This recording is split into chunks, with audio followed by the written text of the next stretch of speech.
Sorry for not keeping up with my schedule. I just forgot basically, so I'm gonna release this video on a Sunday instead of my normal schedule, which is Saturday and Wednesday. Okay. So just bear with me, I'll try to get back on schedule. So I want to talk about something that has been brought up so many times, the realisticness or not of Nuke the Fridge in Indiana Jones 4, The Kingdom of the Crystal Skull. So, we know for a fact people survived the Nagasashi and Hiroshima blast, nuclear blast. Few people survived it, but the people that did came up with really ingenious ideas that would probably still work today. Either hiding under a mattress in a bathtub, or hiding under an actual bathtub that you could flip over. That's on like on legs. You could flip it over and hide in the bathtub. So those are two ways you could survive it, and there's probably more. So when you look at that, the fact that you could hide in a bathtub or in it with a or under a bathtub, in or under a bathtub with something over the bathtub, I think it's pretty realistic to think you could probably hide in even an unlead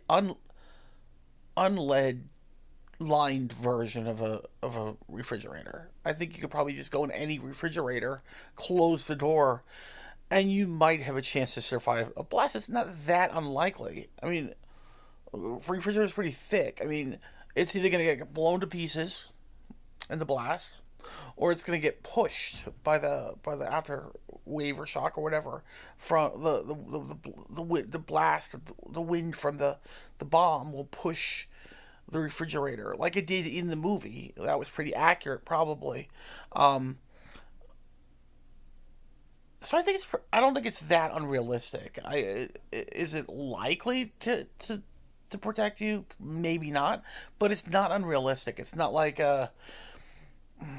maybe it's like a little better than a 50-50 chance you'd survive it. It's not when you look at all the other things that have been in the indie films now. I mean, you've had time travel in the latest one, which I thought worked. I thought it was pretty good. Actually, I thought it was a really good movie, and I thought it was right. I thought the new one was really up there with the originals. But all the like things, aliens, melting faces, Cup of Christ, the Ark of the Covenant. I mean, it's all unrealistic. A guy ripping out people's hearts. I mean, and people have a problem with aliens and also aliens and a nuke the fridge scene bothers people. Seriously, uh, let's kind of priority straight here and realize that this is a kind of action adventure fantasy sci-fi set piece anyway, which nothing is realistic. I mean, to this point, I didn't know that the Ark of the Covenant actually existed. It could melt people's faces.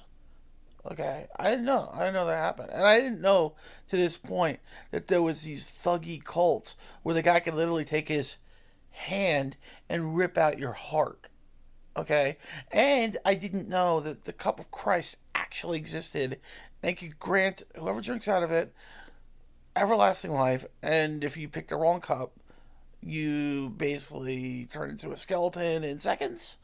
And I didn't know that. Well, actually, out of all of them, I think the alien stuff is probably the most realistic because the U.S. government has now confirmed cases off the coast of California, Florida, aircraft carriers, military. So, I mean, that's kind of realistic, actually. But I didn't know that all that junk happened at the end of that film in real life. And that a spaceship flew out of the Earth. Okay, I think you know where I'm going with this. All the films have unrealistic parts. And to single out one because of aliens, and then the new one maybe because of time travel? Seriously? How much different easy storylines from the original. I think some people just want biblical things, and they didn't get that, so they're gonna prejudge it just because. So that's my take on it. I really don't think it's that unrealistic scientifically when you look at the facts that you could survive in a fridge in a blast. Forget the lead line shit, okay? Right there. Forget that. Just in a fridge in general, could you survive it? And I think yes, it's a possibility. That's all that really matters. Thank you, and have a great Sunday.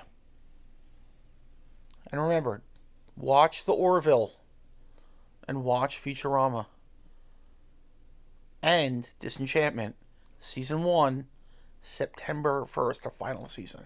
They're letting Groening go out on his own style, his own terms. Okay? So watch that. Watch all that. Watch Disenchantment, Futurama, and The Orville. Keep watching The Orville, people. Good day, good night, what have you. Good Sunday. Bless you all. And thank you.